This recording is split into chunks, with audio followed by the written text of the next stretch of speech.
untuk terbuka di dalam hal proses komunikasi itu berjalan. Di sini saya akan ketengahkan salah satu pendapat ya, menurut De Vito ya, tahun 1977 bahwa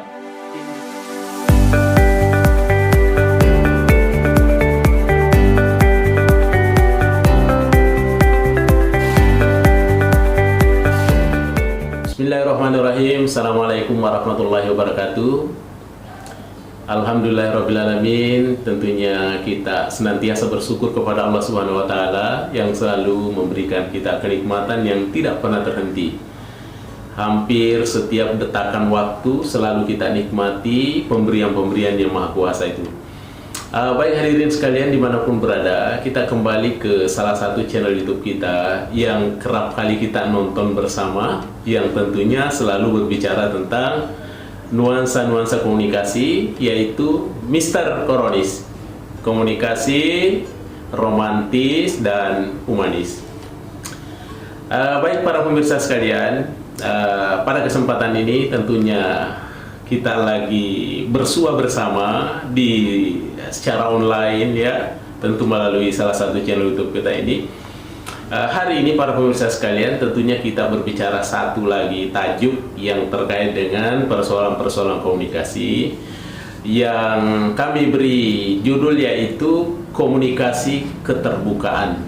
Ya. Bagaimana itu para pemirsa sekalian, komunikasi keterbukaan? Ya. Tentu pertanyaannya, adakah komunikasi tertutup? Iya, tentu saja jawabannya ada. Iya, tapi komunikasi tertutup nanti di lain waktu kita bahas. Yang kita bahas kesempatan ini adalah komunikasi keterbukaan. Iya, para pemirsa sekalian, bagaimana komunikasi keterbukaan itu?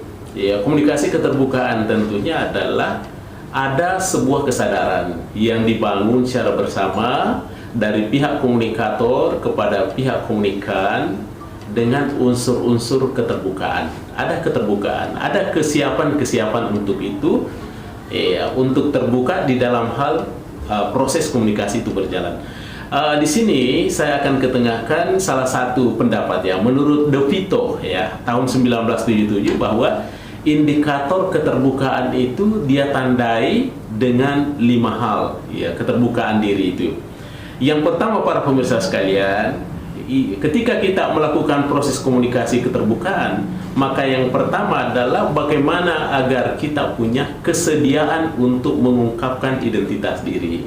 Ya, tentu saja di dalam proses komunikasi kadangkala ada orang-orang tertentu yang memang tidak mau mengungkapkan siapa sesungguhnya dirinya, bagaimana identitasnya.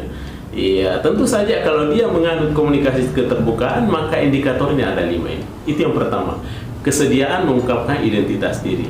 Kemudian yang kedua adalah kita punya kesediaan juga untuk mengungkapkan sisi diri kita yang terlepas dari identitas. Iya, sebab tentu saja ketika orang menyampaikan identitasnya, kadangkala ada identitas lain yang terlindungi. Maka ketika dia melakukan komunikasi yang sifatnya terbuka, maka dia juga punya kesiapan untuk menyampaikan itu sisi lain yang tertutup itu. Kita harus buka kepada lawan bicara kita atau siapa kita ajak berkomunikasi. Itu yang kedua. Kemudian yang ketiga, di samping kita punya kesiapan untuk mengungkapkan kepada orang lain, juga ada kesiapan diri kita untuk bagaimana menerima orang lain dengan apa adanya.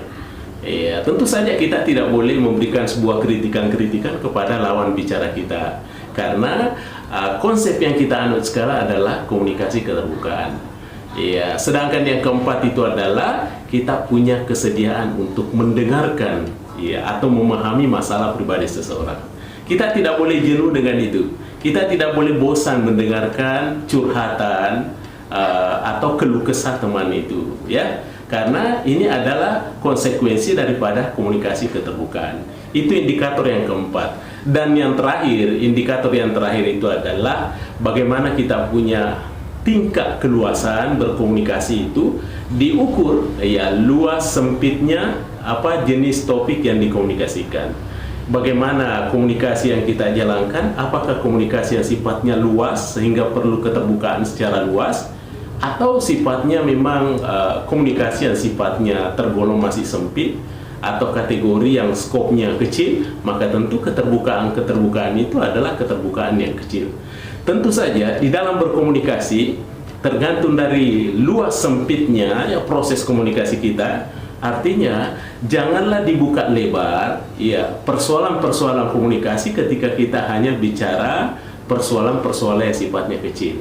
Tetapi ketika memang kita bicara persoalan-persoalan yang lebih luas, maka keterbukaan itu kita harus buka secara luas.